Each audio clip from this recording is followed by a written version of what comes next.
24వ అధ్యాయం, మత్తయి సువార్త 24వ అధ్యాయం మొదటి వచనం. యేసుక్రీస్తు వారు దేవాలయం నుండి బయలుదేరి వెలుచుండగా ఆయన శిష్యులు ఆ దేవాలయపు కట్టడములు ఆయనకు చూపించవచ్చిరి. అందుకు ఆయన, మీరు ఇవన్నీ చూస్తున్నారు కదా, రాతి మీద రాయి ఒకటైన ఇక్కడ నిలిచి ఉండకుండా. చదవం. ఆయన ఒలీవ కొండ మీద కూర్చుని ఉన్నప్పుడు శిష్యులు ఆయన యొద్దకు ఏకాంతముగా వచ్చి, ఇవి ఎప్పుడు జరుగును? నీ రాకడకును ఈ యుగ సమాప్తికి సూచనలు లేవని మాతో చెప్పమనగా, యేసుక్రీస్తు వారు వారితో ఇట్లా, ఎవడును మిమ్మల్ని మోసపరచకుండా చూసుకోండి. ప్రభు అయిన యేసుక్రీస్తు వారి చుట్టూ జరుగుతున్న కొన్ని సంభాషణలు ఇవి. నా మాటలు అందరికీ స్పష్టంగా ఉందిగా. గతంలో ఒకసారి ఈ అధ్యాయాన్ని మనం ధ్యానించాం. మరొకసారి నెమరు వేసుకోవడానికి ఈ అధ్యాయాన్ని మన కళ్ళ ముందుకు మనం తెచ్చుకుంటున్నాం. ఈ 24వ అధ్యాయం మాట్లాడడానికి కాస్తంత చరిత్ర తెలియాలి. కాకపోతే మనకు సమయం తక్కువ ఉంది, వెనకాల చాలా పనులు ఎక్కువ ఉన్నాయి కనుక నేను కొంచెం బ్రీఫ్గా దాన్ని చెప్పి నేను వదిలేస్తాను. ఎప్పుడైనా సందర్భం వచ్చినప్పుడు జాగ్రఫీ, హిస్టరీ, అలాగే జరుగుతున్న విషయాలు, కరెంట్ విషయాలు ఏవైతున్నాయో వీటన్నిటిని కంపేర్ చేసి ఆలోచించాల్సిన అధ్యాయం అయితే. సరే, ఈ అధ్యాయంలోకి వెళ్ళే ముందు ఒక చిన్న మనవి, జ్ఞాపకం. రేపటి నుండి మనకి నేషనల్ బైబిల్ సెమినార్ జరుగుతుంది. ఇలాంటి గడియలలో మనం చేస్తున్న పనులు, లేదా మనం చేస్తున్న కార్యాలు, లేదా మనము కాదు సంఘము చేస్తున్న కార్యాలు ఎందుకు చేయాలి? అవన్నీ పని లేక చేయాలా? ఎందుకు అలాంటి కార్యక్రమాలు చేయాలి? చేస్తే బాగుంటుందని చేయాలా? సంఘం ప్రార్థనలు పెట్టినా, సంఘం జ్ఞాపకార్థ కూడికలు పెట్టినా, సంఘం బర్త్డే కార్యక్రమాలు పెట్టినా, సంఘం ఏ కార్యక్రమాలు పెట్టినా ఎందుకు పెట్టాలి? ఆ టైం దగ్గర అవుతుంది కనుక. ఏ టైం దగ్గర అవుతుంది? ఆయన రాకడ దగ్గర అవుతుంది కనుక. అదేంటండి, మొన్నే కదండి డిసెంబర్ అయింది, మొదటి జన్మదిన వేడుకలు జరుపుకున్నారు. ఇప్పుడు మళ్ళీ వెంటనే మొదట రాకడ జరిగిందన్నది ఎంత వాస్తవమో, వెంటనే రెండవ రాకడ జరుగుద్ది అన్నది అంతే వాస్తవంగా బైబిల్లో రికార్డులు ఉన్నాయి. ఆ సంగతుల గురించి మనం ధ్యానించడానికి ఈ అధ్యాయాన్ని మనం కదుపుతున్నాం. ఏముంది? ప్రభు అయిన యేసుక్రీస్తు వారు దేవాలయం నుండి బయలుదేరి వెలుచుండగా ఆయన శిష్యులు ఆయన దేవాలయపు కట్టడలను ఆయనకు చూపిస్తున్నారు. అడుగుతున్నాను, దేవాలయం అంటే యేసుక్రీస్తు వారికి తెలియదా? తెలుసు. మరి తెలిసిన దేవాలయాన్ని ఆయనకి ఎందుకు చూపిస్తున్నట్టు? అంటే అది సొలొమోను దేవాలయం అని ప్రభువుకు తెలియదా? తెలుసు. మరి తెలుసును ఆయనకి ఎందుకు చూపిస్తున్నారంటే అది సొలొమోను దేవాలయం పునాదులే తప్ప ఆ పైనున్న ఆకారం సొలొమోను కట్టింది కాదు. మీకు ఆల్రెడీ నేను చెప్పాను. సొలొమోను దేవాలయాన్ని ఎప్పుడో ఒలిసేశారు, ఎప్పుడో పట్టుకెళ్ళిపోయారు. మీకు ఆసక్తిని రేపు ఒక మాట నేను చెప్తున్నాను. రేపటి దినం నుండి నేషనల్ బైబిల్ సెమినార్లో నేను ఎత్తుకోబోయే అధ్యాయాలు రెవల్యూషన్, ప్రకటన గ్రంథం, దాని మీద నేను మాట్లాడబోతున్నాను. ఎవరు మిస్ అవ్వద్దు, దయచేసి రండి. ఒకవేళ మిస్ అయితే లైవ్ అయినా ఫాలో అవ్వండి. అది చాలా డీప్ స్టడీ. అది దాని గురించి మన అధ్యాయం తిరగేస్తున్నప్పుడు మనకు విచిత్రమైన అధ్యాయాలు మనకు తెర మీదకి వస్తుంటాయి. అందులో ఒక పార్ట్ మీకు చెప్తున్నాను. ఏముందా ఆ 24వ అధ్యాయంలో మనం చదువుతున్నప్పుడు అంటే ఏముంది? దేవాలయాన్ని చూపిస్తున్నారు. దేవాలయం చూపిస్తే ఏముంది? గతంలో బాబిలోనియన్స్, మెడో పెర్షియన్స్, గ్రీక్స్ ఎవరైతే ఉన్నారో వీళ్ళందరూ ఆ దేవాలయాన్ని ఒలిసేశారు. ఎందుకు ఆ దేవాలయాన్ని ఒలిసేశారంటే కారణం, సొలొమోనట దేవాలయాన్ని కట్టినప్పుడు మనం ప్లాస్టింగ్ చేస్తున్నప్పుడు సిమెంట్ అద్దుతాం, కానీ సొలొమోను రాయికి ప్లాస్టింగ్ ఏమద్దాడో తెలుసా? బంగారం అద్దేశాడు. బంగారంతో ప్లాస్టింగ్ చేశాడు అనమాట. అలాంటి బంగారంతో ఆ దేవాలయాన్ని ఎన్ని టన్నుల బంగారం వాడేశాడు. వాళ్ళ నాన్నగారు పోగేసిన బంగారం, ఈయన పోగేసిన బంగారం, మొత్తం మీద ఈ బంగారం అంతా కలిపి టన్నుల బంగారంతో ఆ దేవాలయాన్ని కడితే తర్వాత వచ్చిన రాజులు దాన్ని ఒలుసుకుపోయారు. గోడల్లో ఉన్న బంగారాన్ని కూడా ఒలుసుకుపోయారు. ఒలుసుకుపోయిన ఆ బంగారం పట్టుకెళ్ళిపోయిన తర్వాత రాళ్ళు కుప్పను తోసేస్తారు, బండరాలు తోసేస్తారు, వారు పునాదులు తోసేస్తారు. ఆ పునాదుల యొక్క గోడల ఆనవాళ్ళు ఏవైతే మిగిలిపోయాయో, ఆ తర్వాత వచ్చిన మహా హేరోదు, గ్రేట్ హేరోదు అని మనం మాట్లాడుకున్న హిస్టరీ, ఆ హేరోదు అన్నవాడు యూదుల యొక్క నాడేంటో పట్టుకున్నాడు. ఆ యూదుల యొక్క నాడేంటో వాడికి తెలుసు. ఆ నాడేంటంటే వీళ్ళకి మత పిచ్చి ఎక్కువ, వీళ్ళ మతం కోసం ఏదన్నా చేస్తారు. అందుకే ఆ నాడు పట్టుకున్నగాడు ఏం చేస్తాడంటే వీళ్ళ యొక్క ఆరాధన కార్యక్రమాలన్నా వాళ్ళ లైఫ్ స్టైల్ అన్నా దేని మీద కేంద్రీకరిస్తారంటే అంతా దేవాలయం అంటే వాళ్ళ పండగలు, ఆచారాలు, కర్మకాండలు ప్రతిదీ వాళ్ళ దేవాలయం చుట్టూ తిరుగుతారు. వాళ్ళకి దేవాలయం అంత ఇంపార్టెంట్. ఎప్పటివరకు తమ్ముడు చెప్పాడు, ఆ దేవాలయం దర్శించడానికి ఎక్కడో ఇథియోపియా, అదే ఐథియోపియా, ఆ ఏదైతుందో ఆ ప్రాంతం నుంచి, అంటే చీకటి కండ నుంచి యెరూషలేము వరకు ఆ దేవాలయాన్ని దర్శించడానికి వస్తున్నాడంటే మీకు అర్థమైపోవాలి దేవుని సన్నిధికి ఆ రోజుల్లో ఎంత ఇంపార్టెంట్ ఉందో. ఒకటే చర్చ్ ఆ రోజు, యూనివర్సల్ చర్చ్ ఏదైనా ఉందంటే అదే. అక్కడికి వచ్చేవారనమాట. అలాంటి చర్చిని లేదా ఆ నిర్మాణాన్ని ఎవరు కట్టారు? సొలొమోను కట్టిన తర్వాత వీళ్ళందరూ ఒలుసుకుపోయిన తర్వాత గ్రీకులు, మెడోపెర్షియన్స్, క్షమించండి, అంతకుముందు బాబిలోనియన్స్ ఎవరైతున్నారో వీళ్ళందరూ ఒలిసేసిన తర్వాత ఏం జరిగిందంటే ఆ బోర్డు పునాదులు మిగిలిపోయినాయి. ఆ బోర్డు పునాదులు మిగిలిపోతే దాని మీద కట్టడాలను డెవలప్ చేసింది ఎవరంటే మరలా పునర్నిర్మాణం చేశాడు. ఆ పునర్నిర్మాణం చేసిన వ్యక్తి మహా హేరోదు. ఎవడు మహా హేరోదు అంటే మత్తయి సువార్త 2వ అధ్యాయంలో చిన్నపిల్లల్ని చంపేస్తాడే వాడు క్రీస్తు పూర్వం నుంచి ఉన్నాడు. అంటే క్రీస్తు పుట్టక ముందు నుంచే ఉన్నాడు వాడు పెద్దోడు గనక వీళ్ళ మతనాడి వాళ్ళకి తెలుసు కనుక వాడు ఏం చేస్తాడంటే మీకు ఏం కావాలంటే, మన వాళ్ళు చాలా మంది ఏం చేస్తారు, మాకు ఒక కమ్యూనిటీ వాళ్ళు కట్టండి, చెప్పండి, మాకు చర్చి కట్టండి, గోడలు కట్టండి. ఈరోజు పొలిటీషియన్స్ని ఎలాగైతే అడుక్కుంటారో ఆ రోజుల్లో కూడా వీళ్ళు ఏం చేశారంటే మాకు కూడా ఏం కావాలని వీళ్ళు అడక్క మునిపాడు చేసి తీసుకున్న నిర్ణయం ఏంటంటే మీ దేవాలయాన్ని నేను కడతాను. కట్టాడు. ఎన్ని సంవత్సరాలు తెలుసా? 46 సంవత్సరాలు కట్టాడు. ఈ 46 సంవత్సరాల దేవాలయాన్ని కట్టినందుకు దాని పేరు శృంగార దేవాలయం అన్నారు. అది అపోస్తలుల గారు మనకు అందరూ చూసారా? శృంగారం అనే దేవాలయంకి పేతురు, యోహానులు ఎక్కిపోవచ్చు. ఎందుకంటే శృంగార దేవాలయం అనగానే మీరు ఇంకెక్కడికి వెళ్ళిపోకండి. శృంగార దేవాలయం అంటే మీరు చూస్తున్నారు కొన్ని ఉంటాయి కదా, అదో రకమైన ఇమేజ్లతో రకరకాలుగా, అది కాదు, అది అదో రకం. అది దాని ఇష్టం ఎప్పుడని మాట్లాడతానులేండి. అంటే దాని మీద ఒక పద్యం రాశారు. ఎవరో కవి ఉన్నాడు, ఆది కవుల్లో ఒక కవి. అది కొంచెం పదాలు ఉపయోగించలేని కొంచెం రాడికల్ వర్డ్స్ అవి. ఆ పద్యం ఒక్కటి చెప్తే ఆ గుళ్ళు ఎందుకు అలా కట్టారో అర్థమైపోతుంది. సరే, ఆ టైపు కాదు శృంగార దేవాలయం. శృంగారం అంటే దాని రూట్ కూడా ఏంటి తెలుసా? అందమైంది అని. చాలా అందంగా కట్టారట. చాలా అందంగా కట్టారంటే దాని రాతి కానీ, పేర్చిన విధానం కానీ, మెట్లు కానీ, దాని యొక్క ఇండోర్స్ కానీ, ఒక్కటి కాదు, దాని యొక్క ఆ బయట ఉన్న ఆవరణం కానీ ప్రతి దాన్ని చాలా అందంగా ఆ సొలొమోను పడిపోయిన వైభవాన్ని మరలా ఎంతో కొంత ఈ హేరోదు తీసుకొచ్చిన తర్వాత అందరూ ఆ దేవాలయం దర్శించడం, దానికోసం మాట్లాడుకుంటే యేసుప్రభు వారు కూడా ఆ దేవాలయంకి వచ్చాడు. ఎందుకు? ఈ ఏరియా ఎక్కడ? నజరేతు. వీళ్ళ మండలం ఎక్కడ? గలిలయ. ఆ గలిలయ నజరేతు నుంచి వచ్చి సడన్గా యెరూషలేము అప్పటికే వచ్చేస్తున్నాడు ఆయన. ఆ దర్శించినప్పుడు శిష్యులు ఏదో కొత్తగా అప్పుడే చూస్తున్నట్టు వీళ్ళు ఏమన్నారంటే, ప్రభు ఒకసారి కన్స్ట్రక్షన్ చూడండి ఎలా ఉందో, మహా హేరోదు కట్టాడు, దీన్ని కన్స్ట్రక్షన్ చూడండి ప్రభు అంటే, అప్పుడు ప్రభు అన్నాడు చాలా బాగా కట్టాడు. ఎవరు కట్టాడు? హేరోదు కట్టాడా? వాడిని దేవుడు దీవించిన గాక అనలేదు ఆయన. ఆయన ఏమన్నాడంటే మీరు చూస్తున్న ఈ రాతి మీద రాయి నిలబడిన రోజులు రాబోతున్నాయి.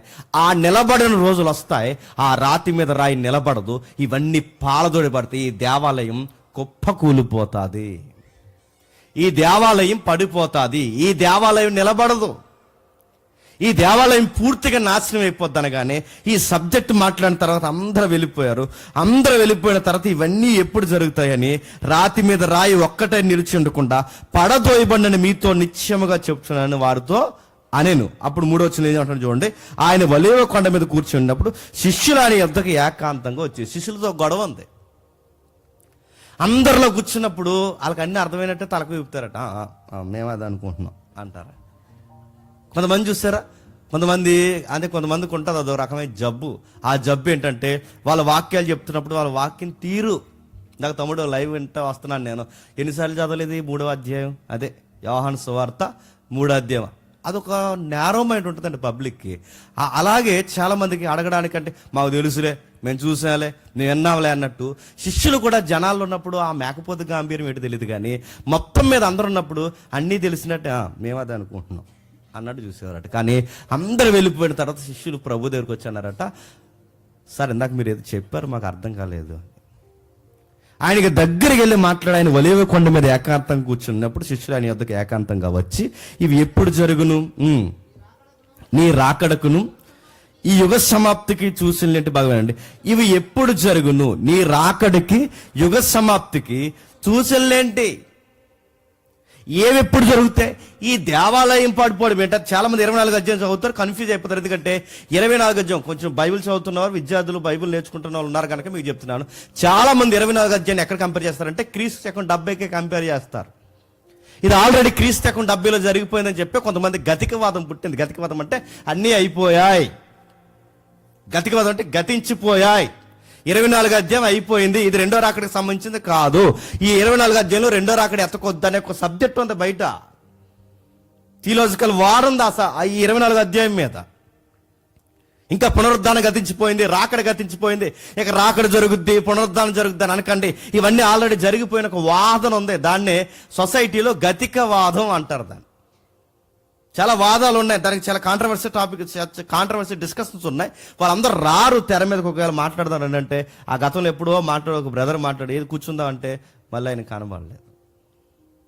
అలాంటి టాపిక్స్ తీసుకుని ఒకవేళ మీరు అలాంటివి చదివితే కన్ఫ్యూజ్ అవుతారు. నేను చెప్తున్నాను 24 అధ్యాయం 70కి సంబంధించింది కదా, 70కి సంబంధించిన విషయాలు ఉన్నాయి.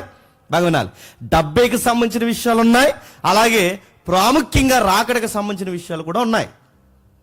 ఇప్పుడు మనం దాని మీద కేంద్రీకరిస్తున్నట్టే 70 కంటే క్రీస్తు శకం 70లో ఏం జరిగిందో ఆ సంగతులు ఇక్కడ ఉన్నాయి, అలాగే ఈ యుగాంతంలో ఏం జరగబోతున్నాయి ఆ సంగతులు కూడా ఇక్కడ ఉన్నాయి. ఆ రెండు విషయాలు రాస్తున్నారు చూడండి. శిష్యులు అడుగుతారు, ఇవి ఎప్పుడు జరుగును, మాతో చెప్పమనగా క్రీస్తు వారితో ఇట్లనను, ఎవడును మిమ్మల్ని మోసపరచకుండా చూసుకోండి. ఇక్కడ క్వశ్చన్ అడుగుతారు చూడండి. వాళ్ళు 4 ప్రశ్నలు అడిగారు. ఇవి ఎప్పుడు జరుగును, టైం. 2 అడుగుతున్నారు, గుర్తులేంటి, సైన్. 3 అడుగుతున్నారు, నీ రాకడెప్పుడు, యువర్ కమింగ్ ఎప్పుడు. 4 అడుగుతున్నారు, ఎండ్ ఆఫ్ ద ఏజ్, ఎప్పుడు ఈ యుగము అంతమైపోతాది. ఇవి 4 ప్రాముఖ్యమైన ప్రశ్నలే. When, sign, your coming, end of the age అంటే ఇవన్నీ ఈ 4 ప్రశ్నలకి మా దగ్గర సమాధానాలు లేవు. ఎప్పుడు జరుగుతుంది, గుర్తులేంటి, నీ రాకడేంటి, యుగ సమాప్తికి అది ఎప్పుడు జరుగుతుంది, ఆ టైం ఏంటి, ఇవి జరుగుతాయన్నారు. గుర్తులు ఏమన్నా ఉన్నాయంటే ఇవి మన భక్తినే కాదు, మన ఆసక్తిని రేపేవి. మన ఆసక్తిని రేపడమే కాదు, ఆ రాకడ కొరకు మనల్ని సిద్ధపరిచే ప్రశ్నలు ఇవి. ఏమి రాస్తున్నాడు, ఇవి ఎప్పుడు జరుగును, కాలం ఎప్పుడు, అది ఎప్పుడు జరుగుతుంది అంటే చాలా మంది అంటున్నారు ఎప్పుడు జరుగుతుంటే ఆయన వస్తున్నప్పుడు అన్నాడట, ఆయన దొంగ వలె వస్తాడు అనగానే చాలా మంది అన్నాడు రాత్రులు వస్తాడైతే అన్నారు. దొంగలాగా వస్తాడంటే రాత్రుల్లో అంటే ఇలా ఫిక్స్ అయిపోతారు. ఇంకా ఈ మధ్య ఇక్కడే మన తెలుగు, మన ముఖ్యంగా మన ఉభయ గోదావరి జిల్లాలో తగలడిపోయింది ఒకటి. సంప్రదిస్తున్నాం వాళ్ళని, సెల్ నెంబరు, రమ్మన్నా ఇక్కడికి వచ్చారు మన రండ్రా అయ్యి అంటే రాడన్నారు. వీళ్ళు చెప్పి ఒక దుర్బోధుడు చెప్తా, త్వరలో అంటే ఇంకా 2027లోనంట చెప్పండి రాకుడు వచ్చేస్తుందంట. ఇంకేమైనా అమ్మాల్సిన ఏమైనా ఉంటే త్వరగా అమ్మేసి ఇచ్చేయండి అంటున్నారు. బాధాకరమైన విషయం ఏంటంటే అందులో 2-3 మొక్కలు మనకు తెలిసిన మొక్కలే. మీరు ఎలా పోయారంటే వచ్చేస్తుందని అంట, వెళ్ళిపోయారంటే నడుతున్నారు త్వరలో. లేదా కొంతమంది మొన్న ఏమన్నారంటే మొన్న నవంబర్లో మళ్ళీ 3 years పెంచారు. మరి ఎందుకు పెంచారు, జరగలేదనేమో. ఇవి ఎప్పుడు జరిగినంటే చాలా మంది అంటున్నారు రాత్రులు జరుగుతుంది. ఎందుకంటే ఆయన దొంగ వల్లే నడుతున్నారు. ఆయన దొంగ వల్లే వస్తాడన్నది పాయింట్ కాదు, ఆ దినము దొంగలా వస్తుంది. ప్రభు దొంగ కాదు. దొంగ ఎలాగైతే చెప్పు రాడో చెప్పండి, ప్రభు కూడా చెప్పాడు. దొంగ చెప్తాడా, నైట్కి వస్తున్నా కొంచెం డోర్స్ ఓపెన్ చేసి ఉంచండి, బలమైన కప్పలే ఇక్కడ కొంచెం ఇబ్బంది అవుతుంది అంటాడా? నువ్వు రెడీగా లేకుండా నీ ఇష్టం వచ్చినట్టు ఉన్నప్పుడు నడుతున్నావు, నువ్వు అశ్రద్ధగా ఉన్నప్పుడు ఎలాగైతే దొంగ నీ ఇంటి మీదకి దాడి చేస్తాడు, ప్రభు కూడా భక్తిలో, ప్రార్థనలో, బైబిల్ స్టడీలో, సహవాసంలో, కూడికల్లో, కొన్ని కార్యక్రమాలు నీ ఇష్టానుసారంగా నిస్సారంగా నువ్వు బతుకుతున్నప్పుడు నువ్వు ఎక్స్పెక్ట్ చేయని టైంలో ఆయన వస్తాడు. దొంగ ఎలాగైతే చెప్పు రాడో ఆయన కూడా చెప్పు రాడు, చెప్పకుండా వస్తాడు. ఆయన చెప్పకుండా వచ్చి ఖచ్చితంగా నేను ఎదుర్కొంటాడు. ఆయన ఆయన మాట్లాడతాడు చూడండి. అవి ఎప్పుడు జరుగును, ఎప్పుడు జరుగును, ఎప్పుడు జరుగును, ఇవి ఎప్పుడు జరుగు, దీని గుర్తులేంటి, నీ రాకడ ఎప్పుడు జరుగుద్ది, యుగ సమాప్తి ఎప్పుడు ముగిసిపోతాది. ప్రభు దానికి రెస్పాండ్ 4వ వచనంలో చెప్తున్నాడు చూడండి. యేసుక్రీస్తు వారు వారుతూ ఇట్లనెను, ఎవడును మిమ్మల్ని మోసపరచకుండా చూసుకోండి. అనేకులు నా పేరిట వచ్చి నేనే క్రీస్తునని చెప్పి పలువురిని మోసపరుస్తారు. వాళ్ళు అడిగారు గుర్తులు, ఇవి ఎప్పుడు జరిగినా గుర్తులు కావాలంటే ఆ గుర్తులు ఏంటో తెలుసా? ఇవి ఎప్పుడు జరుగుతాయని గుర్తులు కావాలంటే అంటున్నాడు, మొట్టమొదటి నేను వస్తున్నాను అనడానికి, లేదా నేను చెప్పిన గడియలు ప్రారంభం అయ్యా అనడానికి గుర్తు ఏంటంటే మోసం జరుగుద్ది.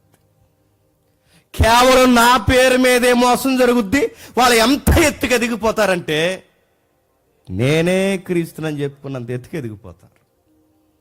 నిన్న మొన్నట్టు కొన్ని నెలల క్రితం హైదరాబాద్ వచ్చాడు ఒక ఆయన. నేను అనుకున్నాను ఇంతమంది బడబడ సేవకులు గౌరవిస్తున్నాడు, కాస్త అంత భక్తిలోను మాధురిలోను దేవుని తరపున కాస్త టెక్స్ట్లో డెప్త్ ఉన్నవాడేమో అనుకున్నాను. తర్వాత ఆయన రీల్స్ తెగొస్తున్నాను నేను చూసి, మరి ఎందుకు వస్తున్నా, మరి ఏమైనా దాని వెనకాల మళ్ళీ ఏమన్నా టెక్నికల్గా ఏమైనా సెట్ చేసారేటో మనకు తెలియదు. కానీ తర్వాత తెలిస్తే ఆయన ప్రవక్త అన్నారు. ప్రవక్త అంటే ఓన్లీ వర్డ్స్ తేడా ఉన్న ఏదైనా ఉంటుంది అని ఫాలో అయితే ఆ తర్వాత తెలిసింది మన బర్త్డే చేసుకున్నాడు ఆయన. ఆ బర్త్డేకి ఆయనకి బంగారు కిరీటం, బంగారం రథం, బంగారం బట్టలు, మళ్ళీ దానికి ఇంకో పోయికాలం ప్రవక్త వాళ్ళిద్దరిని పెట్టి ఊరేగిచ్చి మొత్తం ఆయన బట్టల మీద నడిపించారు. అక్కడ జీసస్ వస్తే ఇప్పుడు ఎంత గౌరవిస్తారో అంత గౌరవిస్తారు. ప్రభు అయిన యేసుక్రీస్తు వారు వస్తే ఎలాగైతే గౌరవిస్తా అంత గౌరవిస్తాను. అడుగుతున్నాను, అరే ఎంత ఇలాంటి వాడి దగ్గరికా, అరే ఎంత యేసు ప్రభు పేరు చెప్పుకొని ఎంతగా జనాల దగ్గర దేవుని మహిమను దొంగిలిస్తే ఇలాంటి వాడి దగ్గరికి వెళ్ళారా మన తెలుగు సేవకులందరూ? పెద్ద పెద్ద సేవకులు ఆయన చుట్టూ ఆయన మాట్లాడుతుంటే ఆయన దగ్గర కూర్చొని, లేదా ఆయన మాట్లాడుతుంటే ఇలా బెండ్ అయిపోయి మోకాళ్ళు వేసి ఆయన ఇలా గెంటేస్తుంటే పడిపోయి, అరే వీళ్ళందరూ వెళుతున్నది ఈయన దగ్గరికి అంటే ఆయన వీడియోస్ తిరుగుతున్నాయి, మీరు చూడండి వీలైతే ఆ వీడియో చూస్తున్నప్పుడు అరే ఎంత దారుణంగా ఉన్న ఈ వ్యక్తి దగ్గర ఎలా మోసం చేస్తున్నారంటే కేవలం యేసు ప్రభు పేరు చెప్పి. నిన్న మొన్న అంతకుముందు ఒక వీడియో వచ్చింది, మీరు చూసారు లేదో, ఆవిడ ఎవరో సోఫా మీద కూర్చుంది, ఇలా కూర్చుంది, కొంచెం ఇలా మాట్లాడుతుంది, ఇలా పైకి చూస్తుంది. ఏంటి ఆవిడ అలా మాట్లాడుతుంది అంటే ఆవిడ జీసస్ అంట. ఆవిడ ఏం చేస్తున్నావు కుమారుడా అంటుంది ఇలా ఊగుతూ. ఆయన అంటున్నాడు, ఆ పక్కన ఉన్న ఆయన, ఏం చేస్తున్నారు కుమారుడు ఇలా ఊగుతూ ఉంటే ఆడ అంటున్నాడు, చెప్పండి ప్రభు మీకు ఏం కావాలంటే సేమియా చెప్పు అన్నాడు. యేసు ప్రభు సేమియా. నేను అడుగుతున్నా తెలుగులో ఒకప్పుడు ఎక్కడో జీసస్ నేనని విన్నా వెస్ట్రన్ కంట్రీస్లో, ఇప్పుడు ఎప్పుడు తెలుగులో కూడా ఇప్పుడు వచ్చేసరి ఏమని చెప్పిన నేనే క్రీస్తుని. పలువురిని మోసపరుస్తారు. అనేకమైన అబద్ధ ప్రవక్తలు వస్తారు, అనేకమైన అబద్ధాలు చెప్పే వాళ్ళు వస్తారు. ఆ అబద్ధాలు ఎంత ఎత్తుకెదుగుతారంటే నేనే క్రీస్తుని అని చెప్పుకుంటారు. ఇవి దేనికి గుర్తు ప్రభు అంటే నేను వస్తున్నానడానికి గుర్తు. ఎప్పుడూ లేనంతగా ప్రవక్తలు పెరిగిపోతున్నారు, ఎప్పుడూ లేనంతగా అబద్ధ బోధకులు పెరిగిపోతున్నారు, ఎప్పుడూ లేనంతగా ఇలాంటి దుర్మార్గమైన బోధలు పెరిగిపోతున్నాయి, ఎప్పుడూ లేనంతగా యేసు ప్రభు పేరు అడ్డు పెట్టుకుని, మళ్ళీ చెప్తున్నాను యేసు ప్రభు పేరు అడ్డు పెట్టుకుని హవాలా వ్యాపారాలు చేస్తున్నారు. ఎప్పుడూ లేనంతగా నడుతున్నారు. మన జనరేషన్లో పెరిగిపోయింది. ఇవి దేన్ని ఎదుర్కోవడానికి తయారవుతున్నాయి? ఇంతమంది ప్రవక్తలు, ఇంతమంది బోధకులు, ఎంతమంది అబద్ధకులు, ఎంతమంది యేసుప్రభు అని చెప్పుకుంటున్న ఆడోళ్ళు మగోళ్ళు నడుతున్నాను. అటు రష్యాలో కానీ, ఇటు అమెరికాలో కానీ, ఇటు బ్రిటన్లో కానీ, ఎటువైపు చూసినా యేసుప్రభు పేరు చెప్పుకుని బతికేసే అనేక మంది నేనే జీసస్ చెప్పుకునే వాళ్ళు జపాన్లో కానీ, కొరియాలో కానీ, ఎక్కడెక్కడో రకరకాల జీసస్ ని జనరేషన్లో ఎక్కువైపోతే ఇవి దేనికి గుర్తు ప్రభు అంటే ప్రభు అంటున్నాడు నా రాకడకు గుర్తు. ఇంకా అంటున్నాడు చూడండి, సాధ్యమైతే ఏర్పరచబడిన వారిని సైతము మోసపరుస్తారట. 24వ వచనంలో సాధ్యమైతే అంటే ఏర్పరచబడిన వారిని, మంచిగా వాక్యమిని మంచి సహవాసం నుండి మంచిగా బలపడుతున్న అలాంటి వారిని కూడా, కాస్త వాక్యంలో పట్టుకుని ఎదుగుతున్న వారిని కూడా, దేవుని పిలుపునందుకున్న వారిని కూడా, దేవుని కోసం రగిలిపోయే వారిని కూడా, వీళ్ళ అద్భుతాల చేత, వీళ్ళ అబద్ధాల చేత, వీళ్ళ మాటల చేత అవసరమైతే వారిని కూడా మోసపరుస్తారట. ఎప్పుడు వినేవాళ్ళు కొరియాలో పుట్టాడని, అమెరికాలో పుట్టాడని, క్రీస్తు అక్కడ ఉన్నాడని, ఎక్కడున్నాడని, ఎక్కడెక్కడో ఉన్నాడని చెప్పడం మనం చిన్నప్పుడు విన్నాం. ఇప్పుడు ఎక్కడ పుట్టాడు చెప్పినా హైదరాబాద్లో కూడా ఉంటున్నాడు. ఈ మధ్య హైదరాబాద్ వచ్చాడు మొన్న మధ్య. యేసుప్రభు వారికి అన్నీ అనుకుంటారు, నాకు క్షమించండి. యేసుప్రభు వారు నైటీ వేసుకుంటున్నారు ఏటో మరి. అక్కడ నైటీలో ఉందా మనిషి, నైట్లో కూర్చొని రకరకాల గొంతమ్మ కోరికలు కోరుతుంది, రకరకాలు చెప్తుంది, కళ్ళు పెద్ద చేస్తుంది, అడుగుతాను. మా ఊర్లో ఇలాగ యాక్ట్ చేసే వాళ్ళని ఏమనేవారంటే దీనికి గాలెట్టింది అనేవారు. ఆ గాలి మాటలు మాట్లాడిన ప్రతి గాలి మాటకి ఇప్పుడు ఏమని తగిలిస్తున్నారంటే చెప్పండి, యేసుప్రభు అనే పేరు తగిలిస్తున్నారు. ఇవి దేనికి గుర్తు? ఏంటి సైన్? ఏంటి ప్రవ్వా? సంఘంలో ఎదుగుతున్న మాకు ఏంటి ప్రవ్వ ఈ గుర్తులు అంటే, రాశాడు మనం పుట్టక ముందే కొన్ని వేల సంవత్సరాల క్రితం, నేను వస్తున్నాను. నేను చెప్పిన మాటలు స్టార్ట్ అయ్యాయి. దొంగ ప్రవక్తలు వస్తారు, ఫలానా డేట్ అని చెప్తారు, ఫలానా నెల అని చెప్తారు, ఫలానా సంవత్సరం అని చెప్తారు, ఇదిగో ఫలానా గడి అంటారు, పగలంటారు, రాత్రి అంటారు. వాళ్ళు డిక్లేర్ చేస్తారు. వాళ్ళ మాటలు మీరు నమ్మకండి. నేను ఎప్పుడు వస్తున్నానో తండ్రికి తప్ప, నేను ఎప్పుడు వస్తున్నానో తండ్రి స్వాధీనంలో ఉన్న సార్వభౌమ అధికారంలో తప్ప, మానవ ఆకారంలో కనబడుతున్న ఈ మనుష్య కుమారుడికైనను చెప్పండి తెలియదు. ఇదిగో క్రీస్తు ఇక్కడున్నాడని, క్రీస్తు అక్కడున్నాడని, క్రీస్తు అక్కడున్నాడని ఎవడైనా చెబితే నమ్మకండి.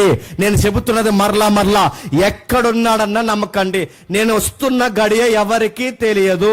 ఎవడైనా నెల చెప్పినా, సంవత్సరం చెప్పినా, ఆ రాత్రిని పగలని ఏదన్నా మీకు డేట్ చెప్తే మీరు వెంటనే మీ బైబిల్ మీద ఎక్కడో రాసి పెట్టుకోండి, వీడు పెద్ద దొంగ, ఈ అబద్ధ ప్రవక్త, వీడు నమ్మకూడదు, ఇతడు మోసగాడు, యేసుప్రభు పేరు చెప్పి జనాల్ని మోసం చేస్తున్నాడని అలాంటి మాటలు మాట్లాడుతున్న వారిని మీరు అవాయిడ్ చేయండి.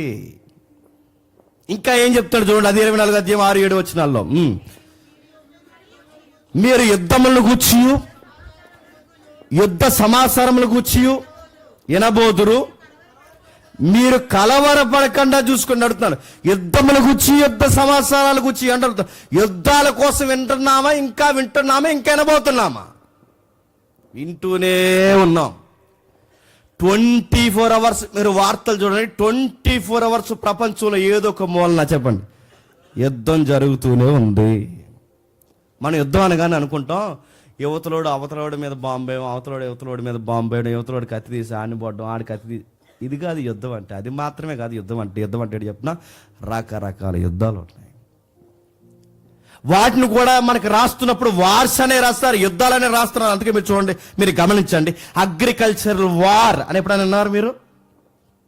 అగ్రికల్చర్ వార్ ఏంటి? ఇత్తనాలు ఇస్తారట, ఆ ఇత్తనాలు వేసిన తర్వాత ఒక పంటే పండుతాయట, అవి మళ్ళీ ఇత్తనాలుగా పనిచేయవంట. ఇది ఒక వార్ నడుస్తుంది. ఒకే పంట పండాలి, మరలా ఆ పంట మళ్ళీ ఆ దేశం దగ్గరే కొనాలి. ఒక్కసారి విత్తనం మొలిసిన తర్వాత మళ్ళీ అది పునరుత్పత్తికి పనికి రాకుండా ఒకేసారి మొలిసే విత్తనంగా మలిసేసే దొంగ విత్తనాలు వచ్చాయట.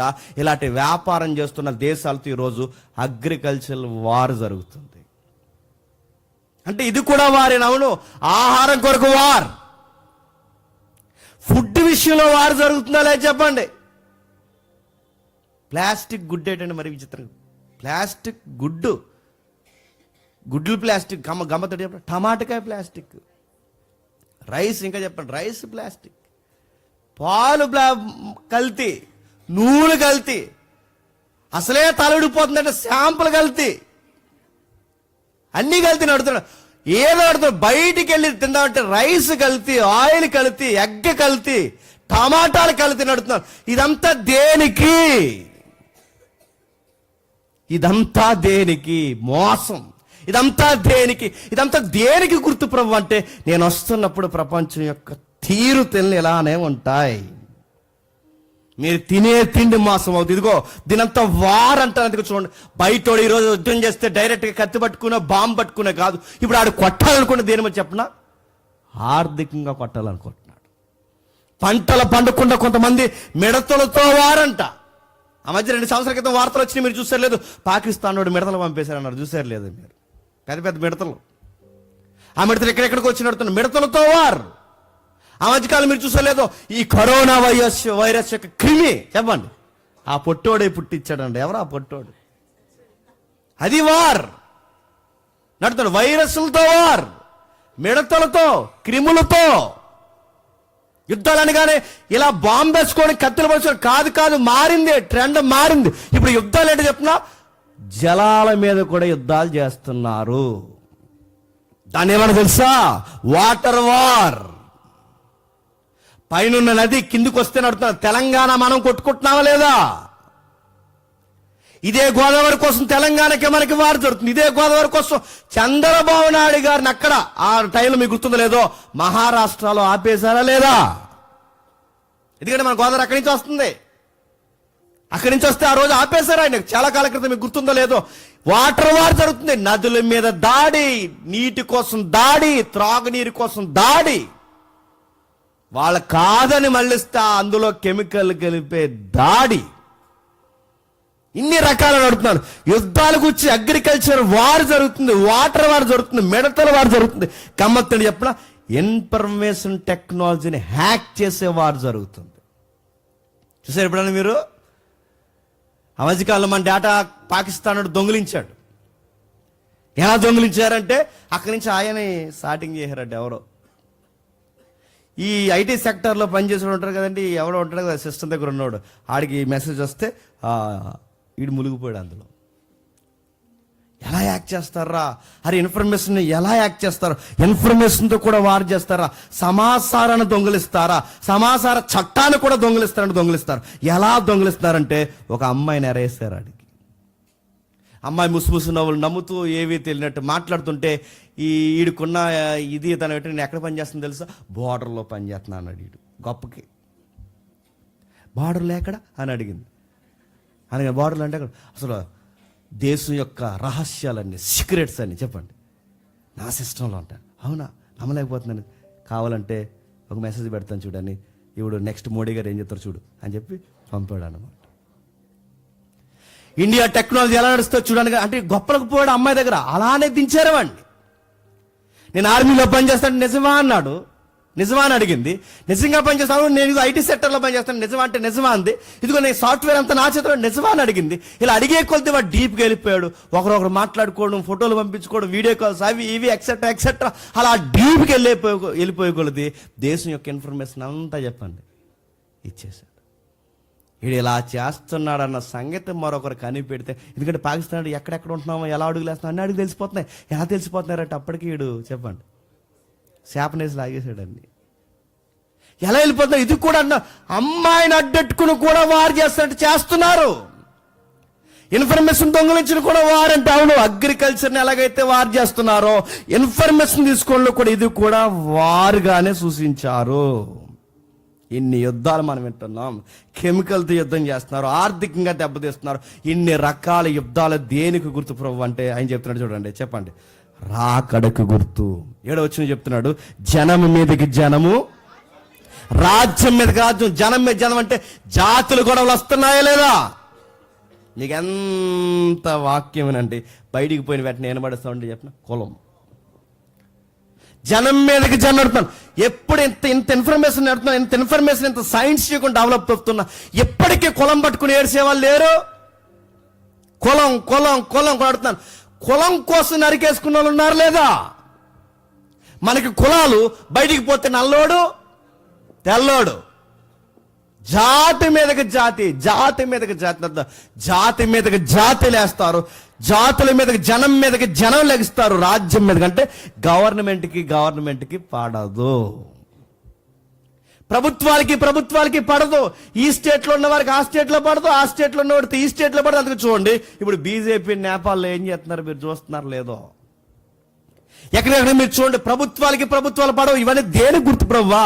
జాతుల మధ్య వైరం, జనాల మధ్య వైరం, రాజ్యాల మధ్య వైరం, గవర్నమెంట్ పట్టలేదు. అక్కడక్కడ కరువులు, భూకంపాలు. గమ్మత్తడి చెప్పిన ఎక్కడో ఫారెన్లు వస్తాయి సుడిగుండాలు ఇలాగా, అసలు ఇండియాలో రావు. ఎందుకంటే మన వాతావరణం వేరు, మన గ్రావిటీ వేరు. ఎక్కడో ఫారెన్లు వస్తాయి. గమ్మత్తడి చెప్తున్నాం, ఎక్కడో ఫారెన్లు వచ్చినవి రామాలయం సెంటర్లో వచ్చింది. చూసారు మీరు? రామాలయం సెంటర్లో ఆ సుడిగుండం తుఫాను రావడం ఏంటండి? మీరు చూసారు లేదా? మధ్య రామాలయం సెంటర్లో వచ్చేసింది. ఇంకా విషయం ఏంటి చెప్పినా, అక్కడెక్కడ మోరంపూడి జంక్షన్లో వచ్చింది. ఎన్ని కొట్లు ఎగిరిపోయాయి. భూకంపాలు, కరువులు, రకరకాల ఆటంకాలు, ఇవన్నీ దేని గుర్తు ప్రభు అంటే ప్రభు అంటున్నాడు ఇవన్నీ రాకడకి గుర్తు. మోసం జరుగుద్ది, చెప్పండి, యుద్ధాలు జరుగుతాయి, జనాల మీదకి జనాలు లెగిస్తారు, గవర్నమెంట్ కొట్టుకుంటుంది, అక్కడక్కడ కరువులు భూకంపాలు కలుగుతాయి, ఇవన్నీ జరుగుతుంది. కానీ అంతము వెంటనే రాదు. ఇప్పుడు చెప్పండి, ఇవన్నీ జరుగుతున్నాయి, ఇప్పుడు కొత్తగా జరుగుతున్నాయా?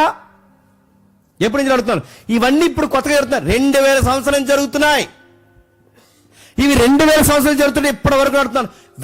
అంతం వెంటనే అంటే ఎప్పటి నుంచి? మన ముందు జనరేషన్లో జరిగాయి, అంతకు ముందు జరిగాయి, మొదటి శతాబ్దం నుంచి ఎప్పటి వరకు ఇవి జరుగుతూనే వచ్చాయి. ఇవి జరిగి అంటే వెంటనే రాదన్నది అప్పటికే వెంటనే రాదు. ఇప్పుడు అంచె దినాలు వచ్చేసాయి. ముగింపు దశ వచ్చేసింది. అంచె దినాలు వచ్చాయి. అందుకే ఆయన రాకడ పరిస్థితులు దగ్గరపడ్డాయి. ఆ దగ్గర పడినప్పుడు ఆయన చెప్తున్నాడు, ఇప్పటి వరకు లోక పరిస్థితి ఎలా ఉందో చెప్పిన ఆయన ఇప్పుడు అంటున్నాడు మిమ్మును అన్నాడు. 9వ వచనం అంటున్నాడు చూడండి, మిమ్మును అప్పుడు జనులు మిమ్మును శ్రమల పాలు చేసి చంపెదరు, సకల జనముల చేత దేశింపబడుదురు, అనేకులు అభ్యంతరపడి ఒకరినొక నడుతుంది. ఇది మొదటి శతాబ్దం జరుగుతుందా లేదా? బయట నుంచి ఏమో కరువులు వస్తాయి, బయట నుంచి ఏమో యుద్ధాలు వస్తాయి, బయట నుంచి ఏమో ప్రమాదాలు వస్తాయి. ఇప్పుడు లోపల నుంచి జరిగేదని చెప్పిన మీలో మీకే పడదు, మీలో మిమ్మల్ని ఒకరికి ఒకరు చెప్పండి అప్పగించుకుంటారు. మీలో మీకు చూడండి, సంఘాన్ని నమ్మేసిన వారు చరిత్రలోనే ఉన్నారు, సంఘాన్ని నమ్మేసిన వారు చెప్పండి ఈ తరంలో ఉన్నారు. మీలో మీకు పడదు, ఈ పాస్టర్ గారు అంటే ఆ పాస్టర్ గారు పడదు, ఆ పాస్టర్ గారు అంటే ఈ పాస్టర్ గారు పడదు. ఇప్పుడు ఎక్కువైపోయినాయా లేదా? ఎక్కువైపోయి నేను అడుగుతున్నాను. బయటోడికి లోకమైనంతగా ఎక్కువైపోయాయి. మిమ్మల్ని మీరే అప్పగించుకుంటారు. ఎవడో చేంజ్ చేయాల్సిన అవసరం లేదు, మనల్ని మనమే అప్పగించుకుంటాం. సంఘాన్ని ఎవరో బయట, ఈ సంఘం వాళ్ళు ఏమో ఆ సంఘమే పడతారు, ఆ సంఘం వారేమో ఈ సంఘమే పడతారు. వీళ్ళ కొట్టుకుని ఎవరికి దొరుకుతారు చెప్పండి? బయటోడికి లోకం అవుతారు. కొన్ని విషయాలు ఏం మాట్లాడాలో, ఏం మాట్లాడకూడదో, ఏవి ప్రస్తావించాలో, ఏవి ప్రస్తావించకూడదో, ఇలాంటి మాట్లాడడం వల్ల ఉపయోగం ఏంటో, ఉపయోగం కానిది ఏంటో ఏదన్నా ఆలోచిస్తున్నారా? ప్రతిదీ మీడియాలో పెడుతున్నారు, ప్రతి సాక్ష్యం మీడియాలో పెడుతున్నారు. ఆ ప్రతి సాక్ష్యాలు మీడియాలో పెడితే ఏదో నవ్వుతున్నారు లేదు చెప్పండి? ప్రతి సాక్ష్యం ఒకప్పుడు ఏ చర్చిలో ఏ సాక్ష్యాలు జరిగాయి ఎవరికి తెలిసేది కాదు. ఇప్పుడు ప్రతిదీ మీడియాలో పెట్టడం వల్ల ఏమవుతుంది చెప్పండి? నవ్వుతున్నారు.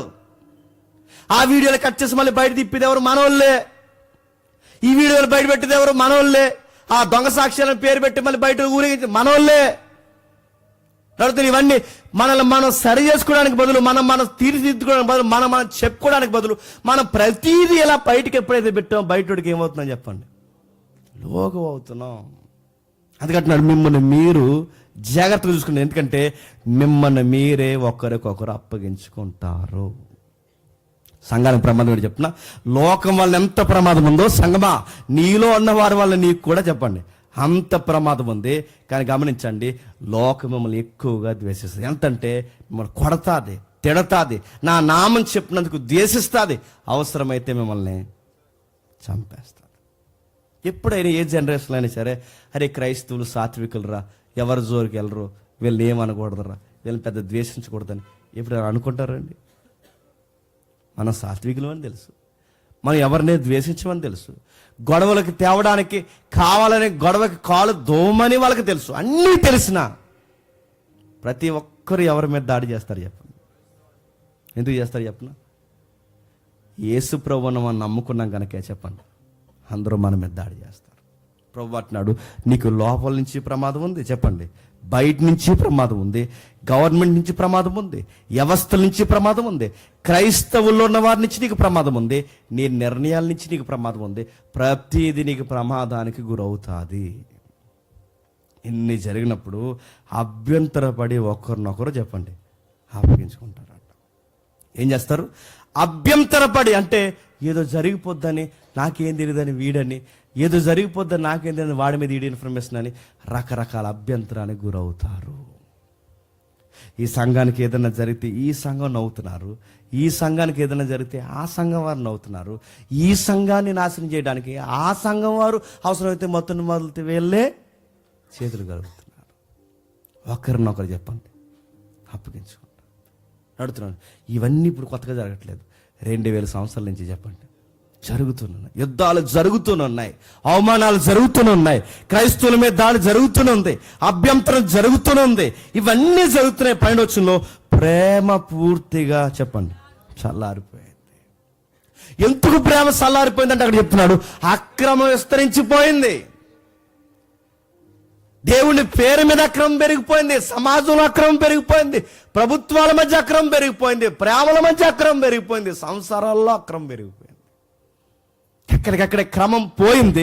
క్రమం ఎప్పుడైతే పోయిందో అక్రమం పెరిగిపోయింది, ప్రేమ తగ్గిపోయింది. బయటోళ్ళు ప్రేమించుకుంటారు లేదు, కానీ లోపల ఉన్నవారినే చెప్పండి. రాజ్యంలో ఉన్నవారు, సంఘంలో ఉన్నవారు ఒకరినొకరు ప్రేమించుకోవడం మానేశారు, ఒకరినొకరు అప్పగించుకుంటారు, అభ్యంతర పడతారు. ఇవన్నీ జరుగుతాయి. ఇంకా గుర్తులు ఏమున్నాయంటే తిమోతి పత్రికలో చెప్తున్నారు చూడండి, 3వ అధ్యాయం 1వ వచనంలో ఏమని చెప్తున్నారు ఒకసారి చూద్దాం, త్వరగా ముగిద్దాం. 3వ అధ్యాయం 1వ వచనంలో చూడండి, ఎవడైనను క్షమించండి, 4వ అధ్యాయం 1వ వచనం నుంచి కడవర దినాలు అంటే ఈ దినాలే. కడవర దినాలలో కొందరు అబద్ధికుల వేషధారణ వలన మోసపరుసు ఆత్మల యందును దయ్యాల బోధ యందును లక్ష్యముంచి విశ్వాస భ్రష్టులైపోతారు. 2 తిమోతి 3వ అధ్యాయం 2వ వచనం చదవండి. 2 తిమోతి పత్రిక 3వ అధ్యాయం 2వ వచనం.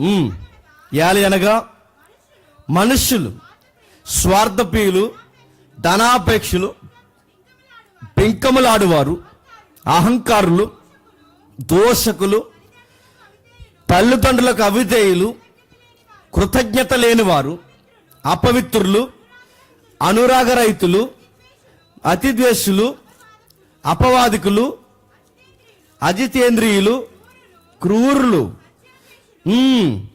ద్రోహులు, గర్వాంధులు, దేవుని కంటే సుఖముని. ఇవన్నీ ఎప్పుడట ఆ మొదటి వచనంలో అంత్య దినముల్లో అపాయకరమైన కాలంలో వచ్చిందని మీరు తెలుసుకోండి. అని అనగా మనుషులు స్వార్థపీలు. ఇప్పుడు ఉన్నారా లేదా చెప్పండి. పక్కోడికి 10 రూపాయలు ఇవ్వడానికి ఏడిసే రోజులు ఇవి. స్వార్థపరులు నడుతున్నాను, బెంకములాడతారు, ధనాపేక్ష కోసం కొట్టుకుంటారు, అహంకారులు, తల్లిదండ్రులకు అవిదే. బాగా చదివిస్తే ఇలా అన్నారట, మా ప్రేమకు అడ్డొస్తే మీ మీద కేసు ఎడతామన్నారంట. భయం లేని వారు, తల్లిదండ్రులకు అవిధేయులు నడుతున్నారు. ఈ రోజుల్లో పిల్లల మాట ఎట్టినారా? ఈ రోజుల్లో ప్రభుత్వం మాట ప్రజలు ఎట్టినారా? ప్రజల మాట ప్రభుత్వాలు ఎట్టినాయా? ఎక్కడైనా న్యాయంగా సంపాదించే వాళ్ళు ఉన్నారా? ఒక రూపాయి ఒకటి సహాయం చేయాలన్న మనసు కలిగిన వారు ఉన్నారా? ఎక్కడ మీరు చూడండి, ధనాపేక్షకులు, బెంకములాడేవారు, తల్లిదండ్రులకు అవిధేయులు, అనురాగరహితులు, అతిథి దేశకులు, ప్రతి విషయంలో మీరు చూడండి కనీసం మేలును మర్చిపోయేవాళ్ళు. ఇన్ని రకాల దేని గుర్తులు అంటే చెప్తున్నాడు. ఇవన్నీ చెప్పండి రాకడ గుర్తులు. ఇప్పుడు చెప్పండి, యుద్ధాలు కనబడుతున్నాయి చెప్పండి, అల్లర్లు కనబడుతున్నాయి చెప్పండి, అభ్యంతరాలు కనబడుతున్నాయి చెప్పండి, అబద్ధ క్రీస్తులు కనబడుతున్నారు, అబద్ధ బోధకులు, ప్రవక్తలు కనబడుతున్నారు, తల్లిదండ్రులకు అవిధేయులు అయిపోయిన జనరేషన్ స్టార్ట్ అయిపోయింది, అస్థిరులు ఎక్కువైపోయారు, స్థిరులు తక్కువైపోయారు, ఇంకా స్వార్థపరులు ఎక్కువైపోయారు, అనురాగం అంటే ప్రేమ లేని వారు ఎక్కువైపోయారు, క్రమం లేని వారు ఎక్కువైపోయారు. ఎంత సమాజంలో ఎక్కువైపోయినప్పుడు మనం ఏం చెయ్యాలి? అవును ప్రభా, ఎక్కువైపోయారు ప్రభా అని కూర్చోవాలా?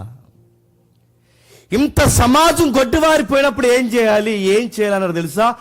ఆ దినము దగ్గర పడిపోయిందని నీకు అర్థమైపోతే సంగమా, నేను ముగిస్తున్నాను, నువ్వు సహవాసంగా కూడుకోవడం మానొద్దు.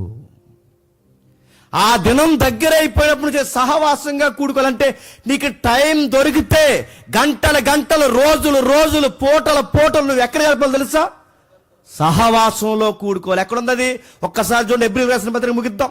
హెబ్రీయులకు రాసిన పత్రిక, అపోస్తలుడైన పౌలు హెబ్రీయులకు రాసిన పత్రిక 10వ అధ్యాయం, అపోస్తలుడైన పౌలు హెబ్రీయులకు రాసిన పత్రిక 10వ అధ్యాయం 23వ వచనం నుంచి, వాగ్దానం చేసిన వాడు నమ్మదగిన వాడు గనుక మన నిరీక్షణ విషయమై మనం ఒప్పుకున్నది నిత్యముగా పట్టుకుందుము. కొందరు మానుకొనుచున్నట్లు సమాజంగా కూడుకోవడం మానొద్దు. ఆ రాకడ గడియలు దగ్గర పడిపోయాయి. నీకు యుద్ధాలు కనబడుతున్నాయా, వినబడుతున్నాయా లేదా? నీకు చెడు వ్యసనాలు పెరిగిపోయిన మనుషులు నీకు కనబడుతున్నారు లేదా? అనురాగరతులు, అతిథేంద్రులు, ఒకరినొకరు ద్వేషించుకునేవారు, పట్టించుకునేవారు, మోసగాళ్ళు, తల్లిదండ్రులకు అవిధేయులు, ఈ భయంకరమైన వాతావరణం, ఎక్కడెక్కడ క్రమం లేని తనం, ఇవన్నీ ఎక్కువైపోయినప్పుడు సంగమా నువ్వేం చేయాలి? నువ్వు సహవాసంగా కూడుకోవడం మానొద్దు. నువ్వేం చేయాలి? టైం చెప్తాను చూడండి. కొందరు మానేస్తారు, ఎందుకంటే వీళ్ళు బిజీ అయిపోయారు. వీళ్ళ పండగల్లో బిజీ, వీళ్ళ పెత్తనాల్లో బిజీ, వీళ్ళ సోకుల్లో బిజీ, వీళ్ళ తిరగల్లో బిజీ, వీళ్ళ లగ్జరీలో బిజీ. కానీ ప్రార్థనకు రావాలంటే చెప్పండి, బిజీ. నడుతున్నాను, ఇప్పుడే వస్తే రాకడొస్తే సమాజం చూస్తుంటే ఆయన చెప్పిన లక్షణాలు అన్నీ కనబడుతున్నాయి. నాకు తెలిసి ఈ నెలలో ఇంకెక్కువ కనబడతాయి. ఆయన చెప్పిన ప్రతి లక్షణం కనబడుతుంది. ఈ గడియల్లో ఆయన చెప్పా చేయకుండా దొంగలాగా, అంటే క్షమించండి, ఆయన దొంగ ఎలా అయితే వస్తాడో ఆయన దినము కూడా దొంగలాగా సంఘం మీదకి ఒకేసారి ఆయన ఆవహిస్తే నువ్వెక్కడున్నావు? బట్టల షాపులు ఉంటే ఏమైపోతావు? నువ్వు సహవాసం జరుగుతున్న టైంలో అంటే ఆయన ప్రార్థన, ఆయన సహవాసం, ఆయన వాక్య జ్ఞానము, ఆయన గురించి పెనుగులాడే తత్వం, గోజాడే ఒక సంఘ సహవాసం జరుగుతున్నప్పుడు నీకు ఉండాలనే టైం దేవుడు నీకు ఇచ్చిన. సరిగ్గా నువ్వు ఆ టైంలో ఉండకుండా నువ్వు బట్టల షాపులో బట్టలు కొనుక్కుంటూ నువ్వు ఆ ముచ్చట్లు ఉంటే నీ పరిస్థితి ఏంటి? యేసుప్రభు ఎలాంటి టైంలో వస్తాడో చెప్పినా, పిండి రుబ్బుకునే టైంలో వస్తాడట. ఈ పిండి రూమ్ దగ్గర ఇద్దరు ఉన్నారు, కూర్చుని బ్యాచ్. ఎవరు? అత్త కోడల్లో. ఈ అత్త కోడల్లో కోళ్ళు వెళ్ళిపోయిందంట. కోళ్ళ అత్త వెళ్ళిపోయింది. ఎవరు కోళ్ళ అత్త? మాకు వెళ్ళిపోయిన మాకు తెలియదు, చెప్పండి. కోడల అత్త, కోళ్ళు వెళ్ళిపోయింది, అత్త ఉండిపోయింది. అడుగుతున్నాను, ఎందుకు ఉండిపోయింది? పిండి రుబ్బేటప్పుడు బాగా వినండి, ఆ రుబ్బుతున్న ఆవిడ ఎవరైతే ఉందో ఒకరు ఆవిడ అనుకుంటుంది, వీటిని ఎలా వేయాలి గారెలని, అట్లా వేయాలా, గారెలు వేయాలా, సిల్లి ఎట్టాలా, వద్దు ఈ ప్రాజెక్ట్. కానీ నాకు ఆవిడ ఉంది కూర్చుని, ఇప్పుడే ప్రభు వస్తే చెప్పండి నేను ఎలా ఎదుర్కోవాలి? అందుకే చూడండి, మీరు ఎక్కడున్నా, ఎలాంటి పనులున్నా, మన తపన దేనిలో ఉన్నది చెప్పండి? ప్రభువుని ఎదుర్కోవడానికి సిద్ధంగా ఉండాలి. ప్రభువుని ఎదుర్కోవడానికి సిద్ధంగా ఉన్న. అందుకే ఈ గడియల్లో మనం చేయాల్సిన పని ఆ ఎబ్రీ గ్రంథకర్త చెప్తున్నాడు, కొందరు మానుకొంచున్నట్లు సమాజం కూడుకొని మానక ఒకరినొకరు హెచ్చరించుచు ఆ దినము సమీపించే కొలది, మీరు చూసే కొలది మరి ఎక్కువగా అంటే అవసరమైతే ఎన్ని సహవాస కూడుకులు పెట్టుకుంటారో పెట్టుకోండి, ఎన్నిసార్లు ప్రార్థన పెట్టుకుంటారో పెట్టుకోండి, ఎన్నిసార్లు బైబిల్ స్టడీలు పెట్టుకుంటారో పెట్టుకోండి. ఆ రాకడ సమీపిస్తుందని మీకు అర్థమయ్యే కొలది ఎంతగా సహవాసంగా కూడుకుంటే అంత మంచిది. అందుకే ఎన్ని రోజులు ఎట్టని చెప్పండి. అది లేదు, మేము 7 రోజులు చాలా ఫెస్టివల్ చేద్దాం, మేము చాలా బిజీగా ఉంటామంటే మీ బొంద రెడీగా ఉందని రెడీ అయిపోండి అంతే. మీకు ఏదో అయిపోద్ది, జరిగిపోతుంది, శాపం పెట్టలేదు. కానీ ఈ టైంలో ఆయన వస్తే పరిస్థితి ఏంటి? సెయింట్ జెర్మీ అని ఒక ఆయన ఉంటాడు. ఆయనకి 80 ఏళ్ళు వయసు వచ్చేస్తుంది. రోమన్ క్యాథలిక్ మాంక్ ఆయన. 80 ఏళ్ళు అప్పటికే ఆయన సువార్త చేస్తుంటాడు, తిరుగుతుంటాడు, సువార్త చేస్తుంటాడు, తిరుగుతుంటాడు. 80 ఏళ్ళు వయసు వచ్చిన తర్వాత శిష్యులు అంటారు, గురువుగారు ఇంకా మీకు 80 ఏళ్ళు వయసు వచ్చేసింది, ఇంకా మీరు సువార్త ఎందుకు, మీరు రెస్ట్ తీసుకోండి, మేము నడిపిస్తాం మిగిలిన పరిచయం అంటే. సెయింట్ జెర్మీ అంటాడు, అయ్యారా ఇన్ని రోజులు నేను సువార్త చేశాను, అది కాదు సార్, మీరు సువార్త చేయొద్దని మా ఉద్దేశం కాదు, మీరు అలసిపోయారు, ఒక 100 మీటర్స్ కూడా మీరు నడలేకపోతున్నారు, నడిచిన తర్వాత మళ్ళీ అరుగు మీద కూర్చుంటున్నారు, మళ్ళీ లేగిస్తున్నారు, మళ్ళీ ఈదుల్లో సువార్త చేస్తారు, మళ్ళీ అరుగు మీద కూర్చుంటారు, మళ్ళీ లేగిస్తున్నారు అంటే ఇలా మీరు బాధపడడం మాకు నచ్చలేదు, మీరు ఇంట్లో రెస్ట్ తీసుకునే టైం అంటే ఆయన అన్నాడు, యారా నా ప్రభు వచ్చే సమయానికి నన్ను మంచం మీద నిద్రపోతూ ఉండమని చెప్తున్నారా మీరు అని అడిగాడు. ఎప్పుడు ఆ వయసు ఎంత ఆయనకప్పటికి? 80 ఏళ్ళు. 80 ఏళ్ళు సువార్త చేసిన సెయింట్ జెర్మీ అన్నాడు, నాకు ఓపిక లేకపోయినా పాకుతూ దేకుతూ లేకపోతే దొల్లుతూ అయిన సువార్త చెప్తాను తప్ప నా ప్రభు వచ్చే సమయానికి నిద్రపోతూ ఉంటే నేను ఆయనకి ఏం చెప్పాలి అని అడుగుతున్నాను. ఆయన వచ్చే సమయానికి నీ యొక్క పొజిషన్ ఎక్కడ ఉండాలి? సహవాసంలో ఉండాలి. ఆయన వచ్చే సమయానికి నువ్వు బైబిల్ స్టడీలోనో సహవాసంలోనో ఎక్కువ దిక్కున. ఆయన ఎప్పుడు వస్తారో చెప్పినా లోకమంతా నెమ్మదిగా ఉంది, అడావుడిగుండి సరదాగా ఉండే టైంలోనే చెప్పండి. ఆయన వస్తాడు. ఏమీ కాదు, ఇంతకన్నా మంచి ఎంజాయ్ చేసే డే ఇంతకన్నా ఏమి లేదని సమాజం ఎప్పుడైతే ఆనంద డోలికల మధ్య ఉంటాదో